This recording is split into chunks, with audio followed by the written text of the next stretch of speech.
আসসালামু আলাইকুম, স্বাগত জানাচ্ছি আইটিভির দুপুরের সংবাদে। আপনাদের সঙ্গে রয়েছে আমি মাইফি রহমান। বৈষম্যহীন বাংলাদেশ গড়ে তোলার যে সম্ভাবনা সৃষ্টি হয়েছে তা অপূর্ণ থাকলে পরবর্তী প্রজন্মের কাছে দায়বদ্ধ থাকতে হবে, এমন মন্তব্য করেন প্রধান উপদেষ্টা অধ্যাপক ডক্টর মোহাম্মদ ইউনূস। ঐক্যকে ভেঙে দিতে পরাজিত শক্তি ষড়যন্ত্র চালিয়ে যাচ্ছে, এমন মন্তব্য করে সবাইকে সতর্ক থাকার নির্দেশ দেন তিনি। 3 দিনব্যাপী পুলিশ সপ্তাহের উদ্বোধনী অনুষ্ঠানে রাষ্ট্রে ন্যায় প্রতিষ্ঠায় আগামী নির্বাচনে পুলিশকে নিরপেক্ষ ভূমিকা পালনেরও কড়া নির্দেশ দেন প্রধান উপদেষ্টা। রিপোর্ট করছেন জাহিদ রহমান। আমার পুলিশ আমার দেশ, বৈষম্যহীন বাংলাদেশ প্রতিপাদ্যে শুরু হলো পুলিশ সপ্তাহ। 3 দিনব্যাপী এই আয়োজনের উদ্বোধন করেন প্রধান উপদেষ্টা ডক্টর মোহাম্মদ ইউনূস। স্বৈরাচারের অন্যায় আদেশ পালন করতে গিয়ে পুলিশ বাহিনীকে জনরোষের শিকার হতে হয়েছে, এমন মন্তব্য করে প্রধান উপদেষ্টা বলেন, এজন্য অনেক সৎ পুলিশকেও মাশুল দিতে হয়েছে। অশুভ চক্র আমাদের স্বপ্নকে, আমাদের ঐক্যকে ভেঙে দিতে সব শক্তি নিয়ে চেষ্টা করছে এবং চেষ্টা আরো কঠোরতর করবে। একে প্রতিহত করার জন্য আপনাদেরকে সবসময় সতর্ক থাকতে হবে। ন্যায্যতার ভিত্তিতে গঠিত একটি বৈষম্যমুক্ত গণতান্ত্রিক বাংলাদেশ নির্মাণের স্বপ্ন দেখছি। আমরা দ্বিতীয় বাংলাদেশ গঠন করার স্বপ্ন দেখছি। জুলাই গণ অভ্যুত্থান আমাদের সেই সুযোগ করে দিয়েছে। এই সুযোগ যেন আমরা না হারাই। এই সুযোগ হারালে আমরা পরবর্তী প্রজন্মের কাছে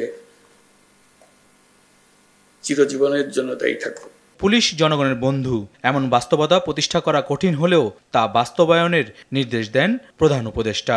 পুলিশ জনগণের মধ্যে যে দূরত্ব সৃষ্টি হয়েছে সেই দূরত্ব কমিয়ে আনা, পুলিশ বাহিনীর প্রতি মানুষের আস্থা ফিরিয়ে আনা। আমি বলবো এটা কঠিন না। একবার সে আন্তরিক পরিবেশ সৃষ্টি হলে এই বন্ধন অটুট থাকবে। আমাদের সমাজ যে একটা সুশৃঙ্খল সমাজ, সেটা প্রমাণিত হবে। অনিয়মের মাধ্যমে নির্বাচিত জনপ্রতিনিধি দিয়ে ন্যায় প্রতিষ্ঠা করা সম্ভব নয়, একথা জানিয়ে প্রধান উপদেষ্টা বলেন, ত্রয়োদশ জাতীয় সংসদ নির্বাচনে জনগণের ইচ্ছে মতো ভোটাধিকার প্রয়োগ নিশ্চিত করতে চায় সরকার। আপনারা জানেন, ইতিমধ্যে জাতির উদ্দেশ্যে দিয়ে একাধিক ভাষণে আমি বলেছি, চলতি বছরের ডিসেম্বর থেকে আগামী বছরের জুনের মধ্যে দেশে ত্রয়োদশ সংসদ নির্বাচন অনুষ্ঠিত হবে। সেই নির্বাচন যেন সুষ্ঠু ও শান্তিপূর্ণ উপায়ে অনুষ্ঠিত হয়, সেজন্য পুলিশ সদস্যদের ভূমিকা খুবই গুরুত্বপূর্ণ। নির্বাচনে সকল প্রতিদ্বন্দ্বী প্রার্থীর প্রতি সমান আচরণ ও ভোটাররা যাতে নির্ভয়ে নির্বিঘ্নে নিজেদের ভোটাধিকার প্রয়োগ করতে পারে, সেই পরিবেশ নিশ্চিত করা আপনাদের এবং আমাদের সর্বোচ্চ দায়িত্ব। ভবিষ্যতে কখনো যেন পুলিশ বাহিনীকে দলীয় বাহিনী বা অন্যায় কাজে ব্যবহার না করা যায়, তার জন্য একটা সুষ্ঠু ও নিরপেক্ষ নির্বাচন অত্যন্ত জরুরি। 4টি ক্যাটাগরিতে সাহসিকতা ও বীরত্বপূর্ণ কাজের স্বীকৃতিস্বরূপ এবার 62 জনকে বাংলাদেশ পুলিশ পদক বিপিএম ও রাষ্ট্রপতি পুলিশ পদক পিপিএম ব্যাচ পরিয়ে দেন প্রধান উপদেষ্টা। জাহিদ রহমান, আরটিভি, ঢাকা। গণতান্ত্রিক সমাজে ভিন্নমত থাকলেও সংস্কার প্রশ্নে সবার লক্ষ্য এক বলে মন্তব্য করেছেন জাতীয় ঐকমত্য কমিশনের সহসভাপতি অধ্যাপক আলী রিয়াজ। সকালে বিপ্লবী ওয়ার্কার্স পার্টির সাথে বৈঠকের শুরুর আগে তিনি এসব কথা বলেন। আলী রিয়াজ বলেন, সংস্কার প্রক্রিয়া কতটুকু সফল হবে তা সবার ঐক্যের উপরে নির্ভর করছে। এ সময় বিপ্লবী ওয়ার্কার্স পার্টির সাধারণ সম্পাদক সাইফুল হক বলেন, মানুষের আকাঙ্ক্ষা পূরণে সংস্কার এবং নির্বাচন প্রক্রিয়া একসাথে এগিয়ে নিতে হবে। বৈঠকে জাতীয় ঐকমত্য কমিশনের 4 সদস্য এবং বিপ্লবী ওয়ার্কার্স পার্টির 10 সদস্যের প্রতিনিধি দল অংশ নিয়েছেন।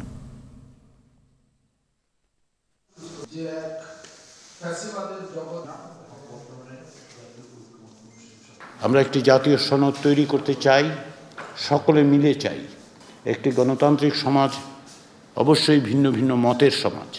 আমরা সকলে এক ভাষায় কথা বলবো না, কিন্তু আমাদের লক্ষ্য এক। সেই জায়গা থেকেই আমরা আসলে ঐক্যবদ্ধ আছি, থাকব, এবং বাংলাদেশের গণতান্ত্রিক শক্তির ঐক্যের উপর নির্ভর করবে যে আমরা আমাদের কতটুকু সাফল্য আমরা অর্জন করতে পারবো। এবারকার 16 বছর এবং 36 দিনের যে লড়াই, মানুষের বিশাল প্রত্যাশা, সেই প্রত্যাশা এবার কোনোভাবেই যাতে হতাশায় পরিণত না হয়, যাতে দুঃস্বপ্নে পরিণত না হয়, আমরা সেই লক্ষ্যে আমরা সবাই কাজ করছি। এবং রাষ্ট্রের কাছে প্রত্যেক নাগরিক, তিনি যে পরিচয় তিনি থাকুক না কেন, তার সাংবিধানিক গণতান্ত্রিক অধিকার সেখানে নিশ্চিত হবে। এরকম একটা বিষয় আমরা নিশ্চয়ই দেখতে চাই। উৎসবমুখর পরিবেশে ভোট করতে চায় নির্বাচন কমিশন, এ কথা বলেছেন প্রধান নির্বাচন কমিশনার AMM নাসির উদ্দিন। সকালে আগারগাঁও নির্বাচন কমিশন ভবনে প্রবাসী ভোটিং সিস্টেম উন্নয়ন সংক্রান্ত সেমিনারে তিনি এই কথা বলেন। সিএসি আরও বলেন, এতে প্রবাসী ভোটারদের অন্তর্ভুক্ত করা হবে। কমিশন সুষ্ঠু ভোট করতে দৃঢ় প্রতিজ্ঞ। সেমিনার থেকে বেরিয়ে জামাতের প্রচার সম্পাদক মতিউর রহমান আকন্দ বলেন, জামায়াত প্রক্সি ভোটের মাধ্যমে প্রবাসীদের ভোট দেওয়ার পক্ষে, তবে ভোট জালিয়াতি ঠেকাতে আরও গবেষণা প্রয়োজন। আর এনসিপি নেতারা বলেন, প্রবাসী ভোট কোনো পদ্ধতিতে হবে সেটি দলের নীতি নির্ধারণীরা পর্যায়ে আলোচনা করে ইসিকে মতামত জানানো হবে। পৃথিবীর বিভিন্ন দেশে এটা আউট অফ কান্ট্রি ভোটিং আছে, অনেক দেশে আবার শুরু করে দে হ্যাভ রোল ব্যাক, পারে নাই, নানা রকম সমস্যা। ইভেন আমাদের পাশের দেশ ইন্ডিয়া এখনো ইউনিভার্সালি চালু করতে পারে নাই। তারা প্রক্সি ভোটিং করে তাদের ডিফেন্সের জন্য, যারা এক্সপাট্রিয়েট ভোটার্স তারা দেশে এসে ভোট দিয়ে যায়। অনেক দেশ চালু করেছে, অনেক দেশ চালু করতে পারে নাই, বাট আমরা চালু করতে চাই। নির্বাচন কমিশন ভবন থেকে সরাসরি যুক্ত হচ্ছেন সহকর্মী আতিকা রহমান। আতিকা, সেমিনারে বিভিন্ন রাজনৈতিক দলের নেতারা কি বলছেন জানাবেন? জি ধন্যবাদ। আমরা এই মুহূর্তে সেমিনার প্রায় শেষের দিকে, তবে অনেক রাজনৈতিক দল ইতিমধ্যে বেরিয়ে গেছেন, তাদের মতামত জানিয়েছে। এই মুহূর্তে আমরা অপেক্ষা করছি নজরুল ইসলাম খানের নেতৃত্বে বিএনপির একটি প্রতিনিধি দল এসে তাদের প্রতিক্রিয়া জানাবেন যে তারা কোন পদ্ধতিতে প্রবাসী ভোটের পদ্ধতিকে তারা চান এবং কোন পদ্ধতিতে ভোট করলে প্রবাসীতে ভোট তারা নির্বিঘ্নে দিতে পারবেন, সেই বিষয়ে তারা মতামত জানাবেন। এর আগে জামাত, এনসিপি, গণ অধিকার পরিষদ তাদের মতামত জানিয়েছেন। জামাতের নেতারা বলেছেন তারা চাই যে আসলে যে এই পদ্ধতিতে ভোট করলে সঠিকভাবে ভোটাররা ভোট দিতে পারবেন এবং বিশেষ করে প্রবাসী অনেক ভোটার রয়েছে যাদের অবদান রয়েছে এদেশে, তারা অর্থনীতিতে অনেক ভূমিকা রাখেন। জামাতের নেতারা বলেছেন তারা প্রক্সি ভোটটাকে আপাতত মনে করছেন যে সঠিক, তবে এটি নিয়ে আরও গবেষণা করা প্রয়োজন আছে। এবং গণ অধিকার পরিষদও কিন্তু একই কথা বলেছেন যে তারা প্রক্সি ভোটটাকে আপাতত মনে করছেন যে এটি সঠিক, এই পদ্ধতিতে ভোট নেওয়া যেতে পারে, তবে এটি নিয়ে আরও গবেষণা করতে হবে যাতে ভোট প্রভাবিত না হয় এবং যার ভোট তার প্রতিনিধি দিবেন সেটা যাতে সঠিকভাবে হয় এবং এটিতে যাতে কোনো হ্যাকিং বা জালিয়াতি করার কোনো সুযোগ না থাকে, সে বিষয়ে তারা মতামত দিয়েছে। একই সঙ্গে এনসিপি যারা এখানে অংশ নিয়েছে প্রতিনিধি দল, তারা যেটি বলেছেন যে অনলাইন ভোটের মাধ্যমে যাতে কোনোভাবে সার্ভার হ্যাক করা কিংবা এই ভোট কি একজনের ভোট আরেকজন না দিয়ে দিতে পারে এবং এই ভোটের মাধ্যমে যাতে ম্যানিপুলেট না করা যায়, সে বিষয়ে অনেক সতর্ক থাকতে হবে। এবং এনসিপির যারা নীতি নির্ধারণী রয়েছে তাদের এই বিষয়ে একটি সভা হবে, নীতি নির্ধারণী পর্যায়ে তাদের সভায় যে সিদ্ধান্ত হবে সেটি তারা আগামী 10 দিনের মধ্যে নির্বাচন কমিশনকে জানিয়ে বলে আমাদেরকে জানিয়েছেন। একই সঙ্গে এখানে আসলে আরও অনেক রাজনৈতিক দলের নেতারা এখানে অংশ নিয়েছেন, নির্বাচন বিশেষজ্ঞ এবং যারা এই বিষয়ে এক্সপার্ট রয়েছেন তারা এখানে অংশ নিয়েছেন। তবে আমরা বেশিরভাগ রাজনৈতিক দলগুলোকে কথা বলতে শুনেছি প্রক্সি ভোট এবং অনলাইন ভোট, তারা পোস্টাল ব্যালট যে ভোট সিস্টেম সেটির বিপক্ষে কথা বলেছেন। কারণ বিগত সময়ে আসলে এই পোস্টাল ব্যালটে ভোট দেওয়ার সিস্টেমটি থাকলে এটি আসলে কার্যকর ছিল না এবং এর আগে বিদেশে থেকে কিন্তু কেউ কখনো ভোট দেয়নি এবং পোস্টাল ব্যালটে দেশের মধ্যে থেকেও সেটি আসলে কার্যকর ছিল না। এই কারণে তারা প্রক্সি ভোট এবং অনলাইন ভোটের পক্ষেই বেশিরভাগ কথা বলছে। এই ছিল আমার কাছে নির্বাচন কমিশন থেকে সবশেষ খবর। 6 দফা দাবিতে শাটডাউন কর্মসূচির অংশ হিসেবে ঢাকা পলিটেকনিক ইনস্টিটিউটে ক্লাসরুমে তালা দিয়েছে শিক্ষার্থীরা। সকাল থেকে এই কর্মসূচি সারা দেশে পালন করছেন তারা। এ সময় তারা বলেন জনভোগান্তি ছাড়া তাদের কর্মসূচি পালন করা হবে। তাদের 6 দফা দাবির মধ্যে জুনিয়র ইনস্ট্রাক্টর পদে ক্রাফট ইনস্ট্রাক্টরদের 30% পদোন্নতি কোটা বাতিল, জুনিয়র ইনস্ট্রাক্টর পদে ক্রাফট ইনস্ট্রাক্টরদের পদোন্নতির রায় বাতিল, ক্রাফট ইনস্ট্রাক্টরদের পদবি পরিবর্তন, মামলার সঙ্গে সংশ্লিষ্ট ব্যক্তিদের চাকুরিচ্যুত, 2021 সালে নিয়োগ পাওয়া ক্রাফট ইনস্ট্রাক্টরদের নিয়োগ বাতিল এবং সেই বিতর্কিত নিয়োগ বিধি অবিলম্বে সংশোধন করতে হবে বলে দাবি জানান শিক্ষার্থীরা। না করতে পারি, আমার তো সার্টিফিকেট নিয়ে কোনো লাভ হচ্ছে না। আমার দিন শেষে সেই সার্টিফিকেট নিয়ে ঝালমুড়ি খাওয়া ছাড়া কোনো উপায় নেই। কিছু দফা আছে সেটা সরাসরি প্রধান উপদেষ্টা বরাবর যাবে, কিছু দফা আছে যেগুলো সরাসরি শিক্ষা উপদেষ্টা বরাবর যাবে। তো সেই দফাগুলো নিয়ে কিন্তু আমাদের কাজ হচ্ছে না। বিগত আমাদের প্রায় 2বার বৈঠক হয়েছে, 3বার লাস্ট যে মিটিং ছিল সাথে সেই মিটিং নিয়ে 3বার বৈঠক হয়েছে, কিন্তু আমরা এখনও কোনো বাস্তবায়িত ফলাফল দেখতে পাইনি 2 নম্বর দাবির সপক্ষে। ঢাকা দক্ষিণ সিটি কর্পোরেশনের মেরাদিয়া এলাকায় কোরবানির পশুর হাট বসানোর বিজ্ঞপ্তি বাতিল করেছেন হাইকোর্ট। সকালে বিচারপতি জিনাত আরা হক ও বিচারপতি আইনুল নাহার সিদ্দিকার দ্বৈত বেঞ্চ এই আদেশ দেন। এর আগে বিচারপতি চলতি বছর কোরবানির পশুর হাটের জন্য মেরাদিয়া এলাকা নির্ধারণ করে ঢাকা দক্ষিণ সিটি কর্পোরেশনের বিজ্ঞপ্তির বিপরীতে হাট বাতিল চেয়ে হাইকোর্টে রিট করেন এক বাসিন্দা। হাটের কারণে জনসাধারণের স্বাভাবিক চলাফেরা ব্যাহত হওয়ার যুক্তির আমলে নিয়ে পশুর হাটের বিজ্ঞপ্তিটি বাতিলের আদেশ দেয় হাইকোর্ট। গরুর হাট ঠিকই চলে যায়, কিন্তু গরুর মলমূত্র কিন্তু যায় না, মানুষের ভোগান্তির সীমা থাকে না। এই উপলক্ষে আপনার এই রেসিডেন্সিয়াল এরিয়ার কিছু লোক আমাদের কাছে আসে, লিগ্যাল রাইটসে আসে। আমরা লিগ্যাল রাইটসের পক্ষে একটা রিট করি যেন এই মেরাদিয়া হাটের গরুর হাটটা যেন এই বছর কোরবানিতে না বসতে পারে, সেটা একটা রিট করি। সেই রিটের প্রেক্ষিতে মাননীয় বিচারপতি কাজী জিনাত হক এবং মাননীয় বিচারপতি আইনুল নাহার সিদ্দিকা ওনাদের দ্বৈত বেঞ্চ একটি রুল ইস্যু করে, এই যে মেরাদিয়া হাট কেন অবৈধ ঘোষণা করা হবে না এবং এই যে বিজ্ঞপ্তিটা সেটাকে 3 মাসের জন্য স্টে করে দেয়। আজ থেকে শুরু হলো হজ যাত্রা। রাত 2:15 398 যাত্রীকে নিয়ে সৌদি এয়ারলাইন্সের একটি ফ্লাইট ছেড়ে যায় ঢাকা থেকে। এদিন কোনো প্রকার দুর্ভোগ ছাড়াই আশকোনার হজ ক্যাম্পে ফ্লাইটের ইমিগ্রেশন সম্পন্ন করেন হাজিরা। এ সময় হজ যাত্রার সার্বিক ব্যবস্থাপনা সহ নানা বিষয়ে সন্তুষ্টির কথা জানান তারা। তবে আশকোনা হজ ক্যাম্পে হাজিদের বসার পর্যাপ্ত ব্যবস্থা না থাকার অভিযোগ করেন কেউ কেউ। এ সময় হজে গিয়ে দেশ, জাতির এবং পরিবার পরিজনদের মঙ্গল কামনায় আল্লাহর দরবারে প্রার্থনা করার কথা জানান তারা।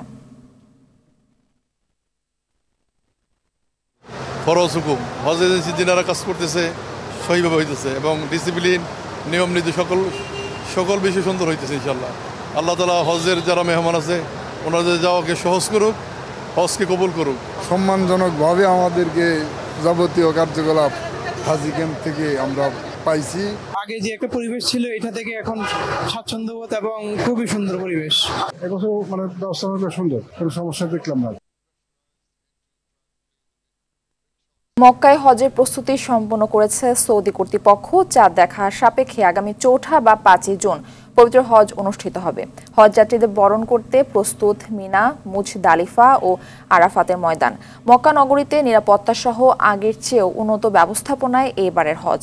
বাংলাদেশি হাজিদের জন্য সরকারি বেসরকারি বাড়ি ভাড়া সহ হজের সব ধরনের প্রস্তুতি প্রায় সম্পন্ন বলে জানান হজ কাউন্সিলর। সৌদি আরব থেকে আনিস সরকার উজ্জ্বলের তথ্য ও ছবিতে আরও জানাচ্ছেন সামদানি প্রত্যয়। আত্মশুদ্ধির বাসনা নিয়ে ধর্মপ্রাণ ও সচ্ছল মুসলমানরা পালন করবেন পবিত্র হজ। চাঁদ দেখা সাপেক্ষে চলতি বছরের 4 বা 5 জুন তারিখে অনুষ্ঠিত হবে হজ। মুসলিম উম্মার সবচেয়ে বড় এই ধর্মীয় জমায়েতে শরিক হওয়ার উদ্দেশ্যে মুসল্লিদের নিয়ে বাংলাদেশ থেকে প্রথম হজ ফ্লাইট আজ পৌঁছেছে। এর আগে হজ সহায়ক কর্মী, ডাক্তার, নার্স ও প্রশাসনিক দায়িত্ব পালনে মক্কায় পৌঁছান। গরম বেশি হওয়াতে এবারে প্রতিটি ক্যাম্পে এসির ব্যবস্থা করছে এবং নিচে সিরামিকের ব্যবস্থা করছে, যেমন গরম না হয়, হাজিদের যেমন হিট স্ট্রোক না হয়, এভাবে সৌদি সরকারের বন্দোবস্ত করতে বলছে সবাইকে। সবকিছু ঠিক থাকলে আগামী 3 জুন অথবা 4 জুন মধ্যরাত থেকে পবিত্র মিনার উদ্দেশ্যে রওনা দেবেন হাজিরা। হাজিদের বরণ করতে সব ধরনের প্রস্তুতি সম্পন্ন করেছে সৌদি কর্তৃপক্ষ। মিনা, মুজদালিফা, আরাফার ময়দানে হাজিদের জন্য থাকা, খাওয়া ও ইবাদত পালনের জন্য উন্নতমানের এয়ার কন্ডিশন তাঁবু সহ সব ধরনের ব্যবস্থা রাখা হয়েছে বলে জানান কাউন্সিলর হজ জহিরুল ইসলাম। ইতিমধ্যে সরকারি বেসরকারি সমস্ত হজযাত্রীদের বাড়ি ভাড়া সম্পন্ন হয়েছে। হাজিদের যাতায়াতের জন্য পরিবহন চুক্তি সহ মিনা, আরাফাত তাঁবু নির্বাচন এবং সার্ভিস কোম্পানি নির্ধারণ করা হয়েছে। ভিসা কার্যক্রম শুরু হয়েছে। এদিকে হাজিদের নিরাপত্তা দিতে মক্কা, মিনা, মুজদালিফা ও আরাফাতের ময়দান নিরাপত্তার চাদরে ঢেকে ফেলা হয়েছে। নিয়োগ করা হয়েছে 20,000 নিরাপত্তা কর্মী ও 10,000 স্বেচ্ছাসেবক। ৮৭,১০০ জন হজযাত্রী সৌদি আরব যাবেন। এর মধ্যে সরকারি ব্যবস্থাপনায় থাকছে ৫,২০০ জন আর বেসরকারি ব্যবস্থাপনায় ৮১,৯০০ জন। বাংলাদেশ থেকে মোট সামদানি প্রত্যয় আর টিভি। প্রতারণার শিকার হয়ে সৌদি থেকে দেশে ফিরলেন শতাধিক প্রবাসী বাংলাদেশি। রিয়াদ থেকে ছাড়া একটি ফ্লাইটে সোমবার রাতে দেশে পৌঁছান তারা। বিভিন্ন মেয়াদে সৌদিতে থাকা এসব শ্রমিকের অভিযোগ, বৈধ কাগজপত্র থাকা সত্ত্বেও তাদের আটক করে দেশে ফেরত পাঠিয়েছে সৌদি সরকার। এ সময় প্রতারণা ও অবিচারের নানা চিত্র তুলে ধরেন রেমিটেন্স যোদ্ধারা। একই সঙ্গে সৌদিতে অবস্থিত বাংলাদেশি দূতাবাসের বিরুদ্ধে অসহযোগিতার অভিযোগ করেন তারা।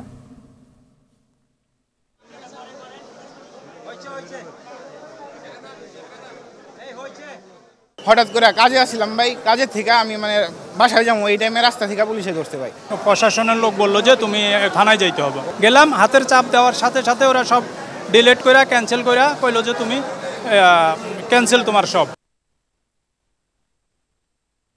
শেখ হাসিনা সহ সকল খুনিদের গ্রেপ্তার সহ দ্রুত বিচারের দাবিতে বিক্ষোভ সমাবেশ ও মিছিল করেছে শেরেবাংলা নগর থানা বিএনপি। সকালে খামারবাড়ি টিএনটি মাঠে সমাবেশের পর মিছিল অনুষ্ঠিত হয়। মিছিলটি রাজাবাজার ও ফার্মগেট এলাকা প্রদক্ষিণ করে আবারও টিএনটি মাঠে এসে শেষ হয়। এর আগে বক্তারা বলেন, স্বৈরাচার শেখ হাসিনা পালিয়ে গেলেও তার দোসররা এখনও দেশবিরোধী ষড়যন্ত্র করছে। তাদের প্রতিহত করতে নেতাকর্মীদের সতর্ক থাকার আহ্বান জানান নেতারা।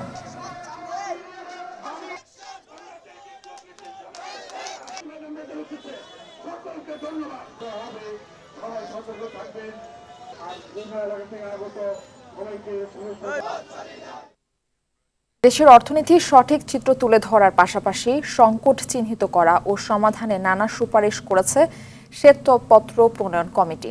এবার কমিটি প্রধান ডক্টর দেবপ্রিয় ভট্টাচার্য জানালেন, শ্বেতপত্র বাস্তবায়নে ধীর গতি দেখাচ্ছে অন্তর্বর্তী সরকার। সকালে রাজধানীর ধানমন্ডিতে গবেষণা সংস্থা সিপিডির কার্যালয়ে বাংলাদেশের কারিগরি ও বৃত্তিমূলক শিক্ষা নিয়ে আয়োজিত মিডিয়া ব্রিফিংয়ে তিনি জানান, শুধু শ্বেতপত্র নয়, নানা খাতে সংস্কারে গঠিত টাস্কফোর্সের সুপারিশ বাস্তবায়নেও অচল অবস্থা দেখা দিয়েছে। ট্রাম্পের শুল্ক নীতি ধাক্কা থেকে অর্থনীতিকে শক্ত অবস্থায় দাঁড় করাতে কারিগরি শিক্ষার বিকল্প নেই বলেও জানান তিনি। শিকার হিসেবে রয়ে গেছে আমাদের সমাজে যে বৈষম্য এবং অবহেলা আছে তার প্রকাশ আমরা শ্বেতপত্র প্রণয়ন কমিটি উত্তর পরিস্থিতিতেও ঠিক একই রকম ভাবে অব্যাহত থাকা লক্ষ্য করছি। সরকারের পক্ষ থেকে যে ট্রান্সফোর্সের পক্ষ থেকে আগামী দিনে যে পদক্ষেপ করার যে সুপারিশগুলো এসেছিল তার ভিতরেও কিন্তু এই বিষয়টিকে গুরুত্ব সহকারে আনা হয়েছিল। নোয়াখালীর বেগমগঞ্জে মোহাম্মদ শাকিল নামে এক যুবককে গুলি করে হত্যা করেছে দুর্বৃত্তরা। সোমবার রাতে উপজেলার ছয়ানী ইউনিয়নের ২ নম্বর ওয়ার্ডের গঙ্গাবর বাজারের ইসলামিয়া মার্কেটে এই ঘটনা ঘটে। পুলিশ ও স্থানীয়রা জানায়, রাতে শাকিল সহ কয়েকজন ইসলামিয়া মার্কেটের একটি দোকানে বসে চা খাচ্ছিলেন। হঠাৎ সিএনজি চালিত অটোরিকশায় এসে ৫ জন অস্ত্রধারী দুর্বৃত্ত লাবিব নামে এক যুবককে জোরপূর্বক তুলে নিতে চেষ্টা করে। এ সময় তাদের বাধা দিলে দুর্বৃত্তরা শাকিলকে গুলি করে ও তার ছোট ভাই শুভকে কুপিয়ে জখম করে। পরে তাদের উদ্ধার করে হাসপাতালে নিলে চিকিৎসক শাকিলকে মৃত ঘোষণা করে। পরে স্থানীয় লোকজন ৩ দুর্বৃত্তকে আটক করে গণধোলাই দিয়ে পুলিশে সোপর্দ করে। এদিকে পাবনার ঈশ্বরদীতে রেল লাইন থেকে বাদশাহ হোসেন নামে একজনের গলাকাটা মরদেহ উদ্ধার করেছে পুলিশ।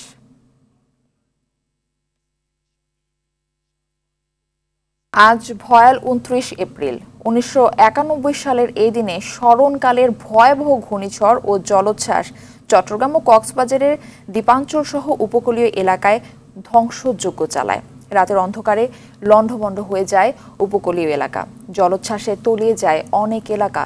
সরকারি হিসাব অনুযায়ী এই ঝড়ে ১,৩৮,৮৮২ জনের মৃত্যু হয়েছে। ঘরবাড়ি হারা হয়ে হাজারো মানুষ।